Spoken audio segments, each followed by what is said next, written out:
प्यारे बच्चों, good morning. कैसे हैं? आशा है आप स्वस्थ होंगे। आज का हमारा टॉपिक बहुभुज है और बहुभुज समझने से पहले हमें कुछ चीजें हैं जो समझनी और भी ज्यादा जरूरी हैं। जैसे कि आपको ये व्हाइट बोर्ड दिखाई दे रहा है, श्याम पर दिखाई दे रहा है। इसकी जो ऊपर वाली सतह है ये एक समतल है। इसको हम समतल भाग कहते हैं। आपके पास कॉपी भी है, आपके पास बुक भी है, उसका पेज का जो ऊपर वाला भाग है उसे समतल भाग कहते हैं। मतलब कि वो एक परत है हमारे पास। अब उस समतलीय भाग पर यदि हम एक पेन को बिना उठाए कुछ भी आकृतियां बनाते हैं, बिना उठाए बना रहा हूं मैं, देखो मैं पेन को उठा नहीं रहा हूं, पेन को बिना उठाए मैंने कुछ आकृतियां यहां पे आपके सामने बना दी बिना उठाए।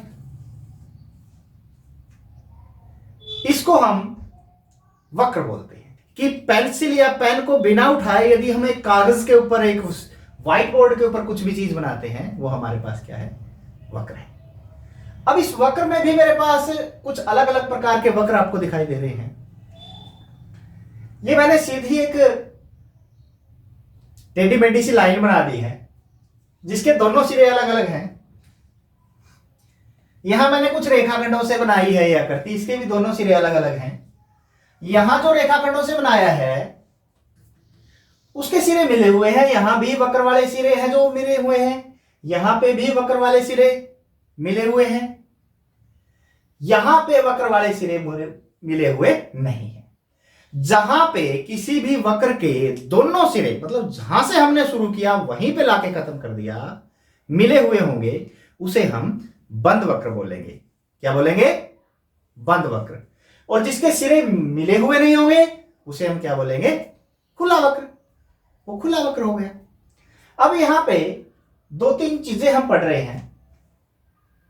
हम जब साधारण वक्र की बात करते हैं तो साधारण वक्र में हमें एक चीज का ध्यान रखना है कि वक्र आपस में कहीं पर काटे न, काट के आगे ना बढ़े। जैसे इन दोनों वक्रों में दिखाई दे रहा ना, काट के आगे बढ़ रहे हैं। ये वक्र तो है लेकिन हम इनको साधारण नहीं बोलेंगे, ये सरल वक्र नहीं है, ये उलझे हुए हैं, एक दूसरे से कटे हुए हैं। इसकी तरफ हमें ध्यान देना है थोड़ा सा।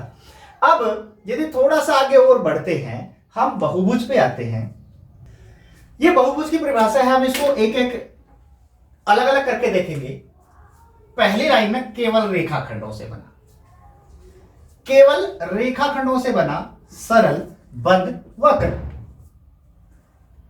अब वक्र मैंने कई अभी बना के दिखाया क्या थे आपके सामने कि एक ये हो गया, एक ये हो गया, एक ये हो गया, एक ये हो गया, एक ये हो गया।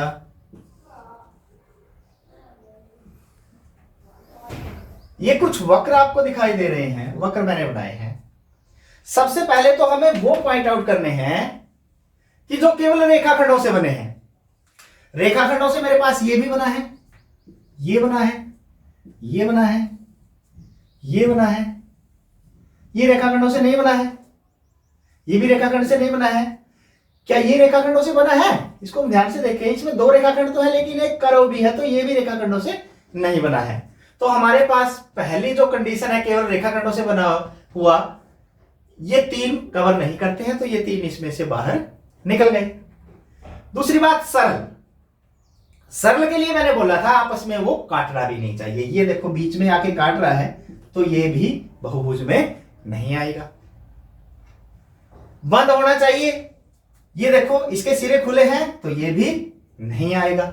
और वक्र तो हमारे पास सारे थे ही ये। तो हमने इन सभी आकृतियों में देखा कि बहुभुज कौन सा होगा? केवल रेखाखंडों से बना सरल बंद वक्र। और हमारे पास ये दो आए हैं, ये तीन भुजाओं से बना है, ये चार भुजाओं से बना है। अब इनके बारे में एक बात करेंगे कि हमारे पास बहुभुज भी दो प्रकार से होते हैं। हमारे पास बहुभुज भी दो प्रकार से होते हैं, एक उत्तल, एक अवतल।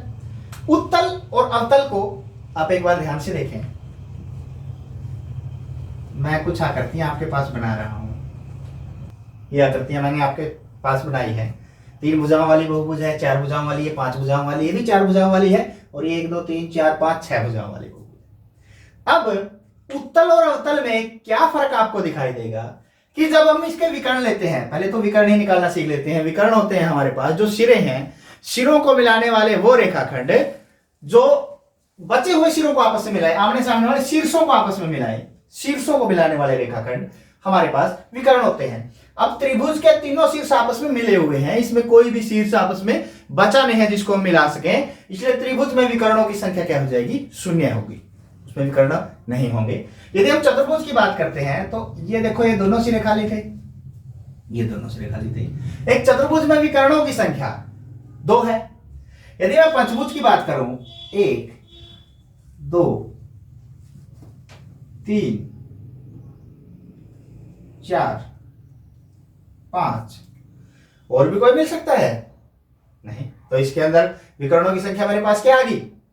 5 आ गई, क्योंकि दो सिरे तो सबसे आपस में मिले हुए हैं। अब 2 सिरे जो बचे हुए थे वो हमने मिला दिए, तो हमारे पास 1 2 3 4 और 5 विकर्ण पंचभुज में आए। उसी प्रकार षटभुज में ही बना के देख सकते हैं। अब अवतल चतुर्भुजों में आते हैं, जब मैंने इनके सिरों को मिलाया, आप ध्यान से देखें, अभी और भी बहुत सारे मिलेंगे आपको, आप मिला मिला के देखते रहना, बहुत सारे मिलेंगे, विकर्णों की संख्या आप निकाल सकते हैं। लेकिन अब जब मैं इसकी तरफ जाता हूं, थोड़ा सा ध्यान दें, इस आकृति का ये विकर्ण और इस आकृति का भी ये विकर्ण और भी हो सकते हैं कि इसमें हम यदि मैं इस सिरे को मिलाऊंगा तो यहां से ये भी आएगा, ये भी विकर्ण बनेंगे। ये विकर्ण यहां से यहां तक ही देख ले बेसका, ये विकर्ण आकृति से बाहर आ गए हैं। इस स्थिति में जो हमारे पास आकृति थी, चतुर्भुज था, पंचभुज था, उसमें विकर्ण है वो अंदर है, और इस स्थिति में विकर्ण कहां आ रहे हैं? बाहर आ रहे हैं। यदि किसी भी बहुभुज के विकर्ण, कोई भी एक विकर्ण या उसका आधा विकर्ण भी यदि बाहर आता है तो उसे हम अवतल बहुभुज की श्रेणी में लेते हैं, और जिसके विकर्ण अंदर रहते हैं उसे हम उत्तल बहुभुज की श्रेणी में लेते हैं। मोस्टली हम आगे वाली कक्षाओं में उत्तल बहुभुज के बारे में ही पढ़ेंगे, अवतल का कोई आ जाता है तो उसको बाद में देखेंगे। बहुभुजों में अभी हमारे पास एक चीज और आती है, ये बहुभुज हमारे पास हो सकते हैं। 3 भुजाओं से आकृति को हम क्या बोलेंगे? 3 भुजाओं की आकृति को त्रिभुज, 4 वाली को चतुर्भुज, 5 वाली को पंचभुज, 6 वाली को षटभुज, 7 वाली को सप्तभुज, 8 वाली को अष्टभुज। जिसकी n भुजाएं हो, n भुज। मान लो कोई इतनी बड़ी बहुभुज हमारे पास होगी जिसकी भुजाओं की संख्या हमें पता नहीं है, या हम कह दें कि 100 भुजाएं हैं तो उसको हम 100 भुज बोल देंगे, 1000 भुजाएं हैं 1000 भुज बोल देंगे। तो हम बहुभुज को इस प्रकार लिखेंगे। दूसरी एक और बात इसके अंदर आती है, सम और विषम बहुभुज। सम और विषम बहुभुज।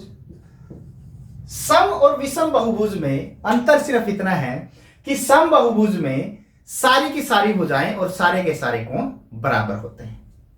मतलब यदि एक त्रिभुज की बात करूं, यदि इसकी तीनों भुजाएं बराबर हैं और तीनों कोण भी बराबर हैं, तो ये मेरे पास सम बाहु त्रिभुज है।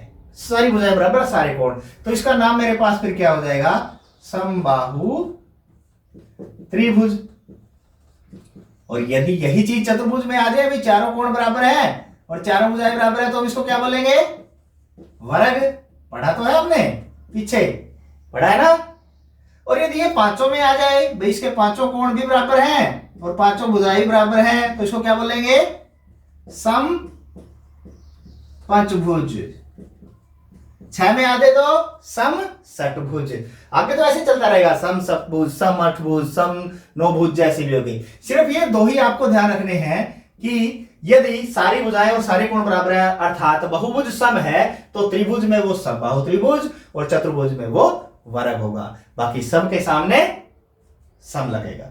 अब विषम, मान लो कि त्रिभुज की तीनों भुजाएं अलग अलग हैं, तीनों भुजाएं अलग अलग हैं, विषम त्रिभुज, विषम बाहु त्रिभुज हम इसको बोलते हैं। या कोई भी चतुर्भुज में भी ऐसी स्थिति आ सकती है कि सारी भुजा बिल्कुल अलग है, तो क्या ये चतुर्भुज है? विषम चतुर्भुज इसको बोल सकते हैं। सम और विषम में सिर्फ इतना ही था कि आपको ये देखना था कि यदि सारी की सारी भुजाएं और सारे के सारे कोण बराबर हैं तो उसको समबाहुभुज बोल लेंगे, अर्थात अन्यथा विषम बहुभुज। तो आशा है कि बहुभुज के विषय में ये बातें आपको पता लगी होंगी। और अब जो ये प्रश्न मैं दे रहा हूं इसे को करके अपने अपने अध्यापकों को दिखाइए। धन्यवाद।